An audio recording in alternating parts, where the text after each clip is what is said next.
Okay, so in the previous tutorial, we actually created the bullet class that contained two methods and some properties. We have draw bullet, reset bullet, and properties for the bullet like x and y location, size, speed, active, lifespan limits, etc.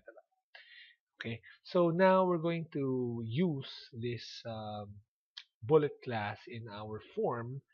But before we do that, let's start by creating another timer.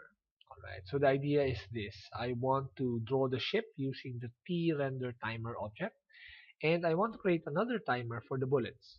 Okay, so change this timer to okay,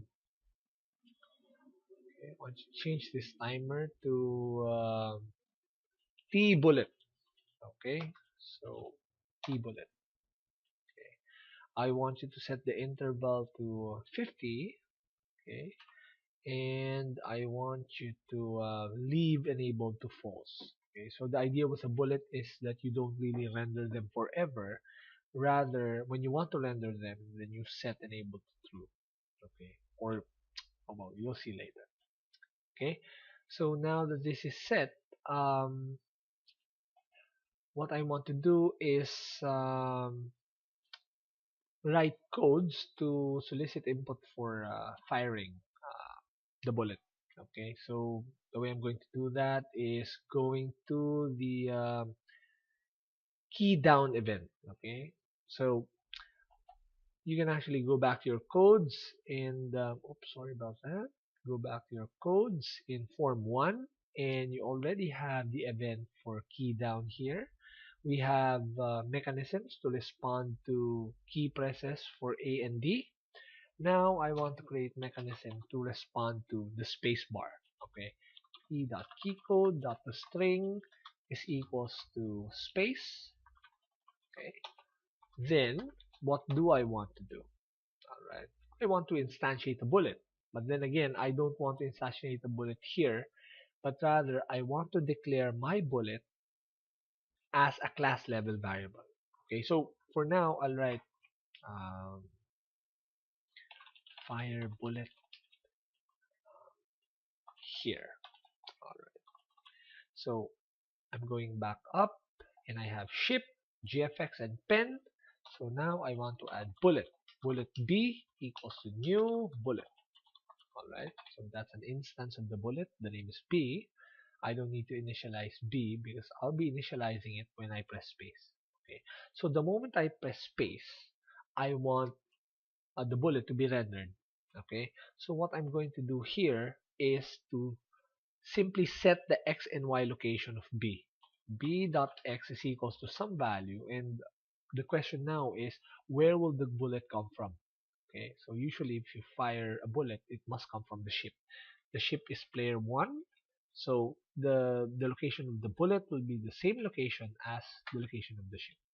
Okay, right. So I'm doing that for both the x and the y axis, or the y x and y location. Okay, all right. Then what I want to do is to enable the timer for the bullet. The bullet dot enabled is equals to true. Okay, so from this point on, the timer takes over. Okay, so the bullet is rendered. However, we still need to write codes inside the bullet, um, the timer bullet tick event in order to actually render the bullet. Okay, so what I want you to do is go back to form1.cs, design view, and then I want you to go to the tick event of the T bullet timer. Alright, so you go to the events icon, click the events icon, and you'll see the tick event, and double click the tick event. So we need to write some codes here in order to actually render the bullet. Okay, so rendering the bullet is quite easy. B dot draw bullet, and then GFX, and then pen. Okay, so I'm rendering the bullet using the same graphics object and pen object. Okay, but as you know, after some time, because of the lifespan limit property that we have for the bullet, after a certain number of draws, in our case, after 30 number of draws, um, this draw bullet will stop drawing. Okay, it will stop drawing. So we will have to reactivate the bullet again by calling reset. Okay. So what I'm going to do is write if statement if b.active is equals to false. That means every time I every time I draw the bullet, I check if the bullet is still active. Okay. If it is still active, then I should just leave it as is. But if it's no longer active, that means lifespan has already exceeded or reached lifespan limit, then I would have to reset the bullet so that I can fire the bullet again. B dot reset bullet. Okay. And of course, I need to disable the timer. T bullet dot enable is equals to false. All right. Okay. So once again, this is a review of the code.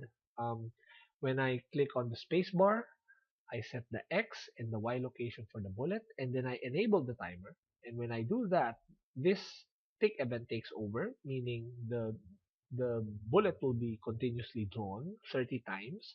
After 30 times, active will automatically be set to false. However, because of this if statement, the moment active is false, active is once again reset to true, and T bullet enabled is set to false, so that T bullet is enabled again the next time you press the space bar. All right. So given that code, that should be it. Okay, let's try executing the program. Okay, see how that works. So that's how I fire. Okay, my bullet. See, now fire my bullet. All right. So that's the end of this tutorial, and I hope you can start being creative about this and create your own animation.